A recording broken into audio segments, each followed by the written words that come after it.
I'm Chuck Wood, and this is your 2-minute tip for disciple making. We've been talking about the bullseye, but today's our 25th video, so I want to hit the reset button and talk about focusing on Christ, because that's what these videos are all about anyway. So we'll hit the reset and get back to the bullseye later. When I think about my life being Christ-centered, I have to ask myself several questions. The first question I ask is, how often do I speak the name of Jesus? The Apostle Paul in Philippians chapter 1 mentions Jesus 22 times in one chapter. If we were to read that out loud, it'd take us 4 minutes. If I said your name 22 times in 4 minutes, you would know that I'm serious about you. And the Apostle Paul was, and so should we. Out of the heart, the mouth speaks.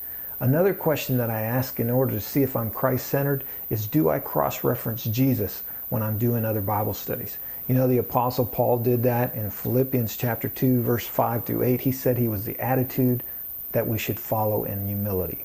John says that he's the example of a servant, John 13:15. And then Peter says he's our model for suffering in 1 Peter 2:21. I also want to ask the question, when I am asked a question, do I answer it with first talking about Jesus? Do I reference him first? And then when people talk to me about ministry, do I reference Jesus' ministry as well? When I evaluate, how am I doing in ministry? Do I mirror Jesus' ministry? So those are some questions that I ask myself in order to make sure that I'm Christ-centered. Ultimately, what I want to do is I want to see Colossians 1:18 come about in my life.